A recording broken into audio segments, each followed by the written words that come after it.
You think you understand goodness. You think kindness is a shield. That generosity buys loyalty. That honesty commands respect. You've been lied to, and that lie is eating you alive from the inside out. Right now, in this very moment, your goodness is destroying you, and you don't even see it happening. Stop. Look at your life. Really look at it. Who takes from you? Who calls when they need something but disappears when you need them? Who smiles to your face while using your kindness as a doormat for their ambitions? You know their names. You feel the weight of their demands. You sense the drain on your soul every time you say yes when everything inside you screams no. This is the cost nobody talks about. The price of goodness that society hides from you, because if you knew the truth, if you really understood what blind kindness does to you, you'd stop being so easy to control. Niccolò Machiavelli saw it. 500 years ago, he watched good leaders fall. He witnessed kind rulers destroyed by the very people they protected. He saw generous souls betrayed by those they lifted up. And he understood something that most people will never learn.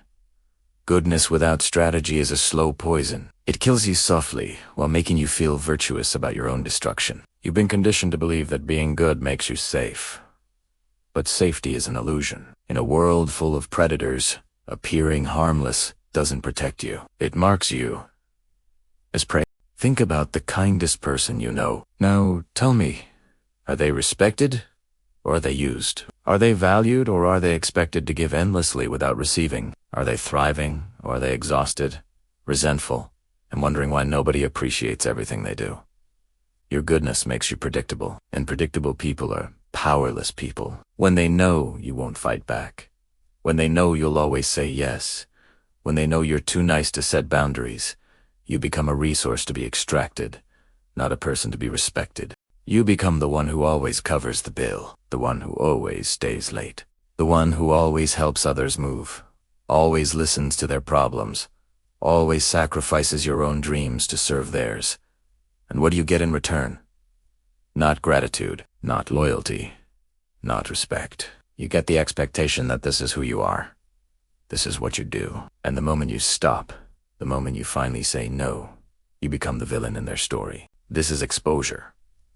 Your goodness exposes you. It reveals that you can be taken advantage of. It signals to the world that you don't have teeth. And in a world where only the strong survive, appearing weak is a death sentence. Machiavelli said it perfectly. The lion cannot protect himself from traps, and the fox cannot defend himself from wolves. One must therefore be a fox to recognize traps and a lion to frighten wolves. But you've been trying to survive as a sheep, and sheep get slaughtered. Now let me show you something that will shatter how you see human nature. The more you give, the less people value what you give. This sounds backwards. It feels wrong, but it's absolutely true. Help someone once, they're grateful. Help them twice, they're thankful. Help them 10 times, and suddenly your exceptional kindness becomes their baseline expectation. Your generosity isn't seen as a gift anymore. It's seen as your obligation. It's what you do. It's who you are. And if you ever stop giving, they won't remember the 100 times you said yes. They'll only remember the 1 time you said no. This is the generosity trap, and it's killing your relationships, your career, your sense of self-worth. You give and give until giving becomes your identity, until you don't even know who you are without serving others. And the moment you need to receive, the moment you need someone to give to you, suddenly everyone is too busy. Suddenly you're asking too much. Suddenly you're being selfish. The psychological mechanism behind this is brutal. Humans adapt. What once felt special becomes normal. What once felt generous becomes expected. Your repeated acts of kindness lose their power because they're so constant. They become invisible. But your single act of saying no? That stands out. That's what they focus on. That's what they complain about. Think about the parent who gives their child everything. At first, the child is excited, but soon, the gifts lose their magic. The new phone isn't special. It's just what parents do. And if the parents ever say no, the child doesn't think about the 1,000 times they said yes. The child thinks the parents are being unfair right now. This happens everywhere. In your job, if you always stay late, staying late becomes your normal. but leave on time once, and suddenly you're not committed. In your relationships, if you always compromise, compromise becomes expected. But stand your ground once, and you're being difficult. Scarcity creates value. Abundance destroys it. Your constant availability makes you worthless.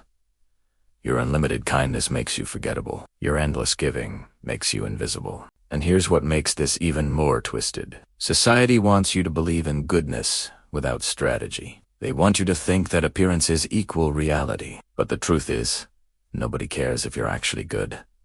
They care if you look good. They don't judge your heart. They judge your image.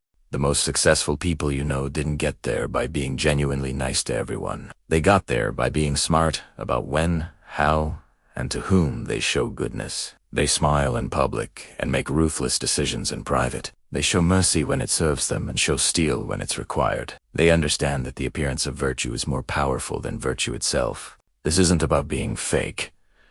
This is about being effective. A doctor cuts you open to save your life. Is the doctor cruel? No. The doctor is doing what needs to be done, even if it causes temporary pain. Real strength means understanding that sometimes being truly good requires looking temporarily bad. Sometimes helping someone means telling them no. Sometimes protecting your team means making decisions they won't like. Everyone sees what you appear to be. Few experience what you really are. Perception shapes reality. If people perceive you as weak, you become weak in their eyes. If they perceive you as strong, you become strong. Your image isn't vanity. Your image is survival. Now let me tell you about the economics of power. Every single thing you do costs something. Every favor you grant. Every time you say yes when you mean no. Every moment you spend solving someone else's problems instead of building your own dreams. These all have a price. And most good people never calculate that price until they're completely bankrupt. Your time is finite. Your energy is finite. Your resources are finite. When you spend them on others, you have less for yourself. This isn't selfish to acknowledge. This is mathematical reality. Unlimited kindness drains your strength. And when you're drained, you can't help anyone, including yourself. Think about airplane safety instructions. Put your oxygen mask on first, then help others. Why? Because if you pass out trying to save someone else first, now 2 people are dying instead of 1. Life works the same way. If you exhaust yourself helping others, you become someone who needs help. You transform from an asset into a burden. You go from being the solution to being the problem. Saying yes to everyone means saying no to yourself. And when you abandon yourself, you eventually abandon everyone else too because you have nothing left to give. The most generous people in history weren't the ones who said yes to everything. They were the ones who said no to most things so they could say yes powerfully to the right things. Strategic refusal creates space for meaningful impact. But you don't want to hear this, do you? You want to believe that if you just give more, sacrifice more, help more, eventually people will see your value. Eventually they'll appreciate you. Eventually they'll give back. They won't. Because gratitude is temporary. The favors you do, the help you provide, the sacrifices you make, they all have an expiration date in people's memories. What starts as thank you so much becomes you should do this becomes why didn't you do this? Help your neighbor move once. They're incredibly grateful. Help them move twice. Still thankful, but less excited. Help them a 3rd time. Now they just expect it. The 4th time they need to move. They don't even ask. They assume you'll help. And if you can't, suddenly you're the bad guy. This is human nature. We adapt. We take good treatment for granted. We start seeing exceptional kindness as baseline normal. The person who always says yes becomes the person everyone expects to say yes. And when that person finally sets a boundary, they're treated as if they've committed betrayal. The people who appreciate you most are often the people you help least frequently. The people who take you for granted are usually the people you help most often. Your past kindness becomes invisible. Your current actions are what they judge you by. This doesn't mean people are evil. It means people are human, and humans naturally adjust their expectations based on experience. Understanding this doesn't mean you stop being kind. It means you become strategic about your kindness. Because here's the final truth that will change everything for you. The world doesn't judge your intentions. The world judges your results. You might have the purest heart. Your motives might be golden. But if your actions don't create the outcomes you want, none of that matters. History doesn't remember people who meant well. History remembers people who got things done. Would you rather be remembered as someone who was really nice but accomplished nothing, or someone who might have seemed tough but actually made the world better? Most people choose niceness because it feels safer. But being remembered as just nice means being forgotten entirely. Real goodness requires courage. It requires prioritizing outcomes over appearances. It requires asking not will they like me, but will this actually make things better? A parent who disciplines their child isn't cruel. They're preparing that child for reality. A teacher who gives tough grades isn't mean. They're building strength. A boss who sets high standards isn't unreasonable. They're creating excellence. Nice people avoid conflict. Good people resolve conflict. Nice people tell you what you want to hear. Good people tell you what you need to hear. Nice people maintain comfortable mediocrity.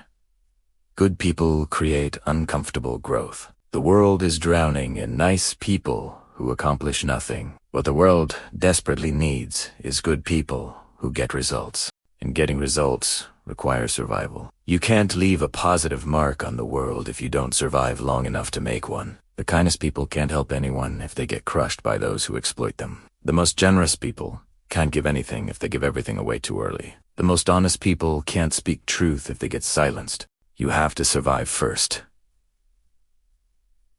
Then you can thrive. Then you can create the legacy you want. This means protecting yourself so you can protect others. Building yourself up so you can lift others up.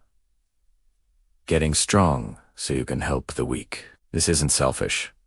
This is strategic. This is an abandonment of goodness. This is preservation of goodness, so it can actually matter. Look at the people who create lasting change. They're not pushovers.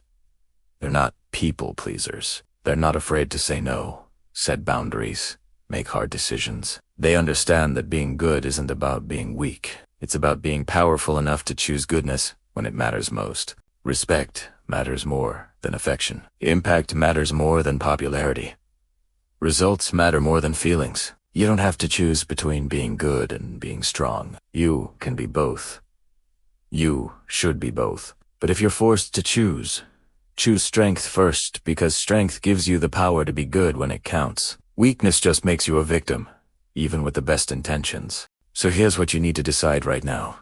Will you continue being good in the old way, blindly, without boundaries, until it destroys you? Or will you start being good in the new way, strategically, effectively, powerfully? Your goodness is not your weakness. When used with precision, when deployed with strategy, when protected by boundaries, it becomes your greatest weapon. But only if you stop being a sheep. Only if you stop letting the world devour your kindness without consequence. Only if you transform from prey into predator, from victim into force. In a world full of wolves, don't be a sheep, be a shepherd. Be someone who protects the flock, not through weakness, but through wisdom, strategy, and strength.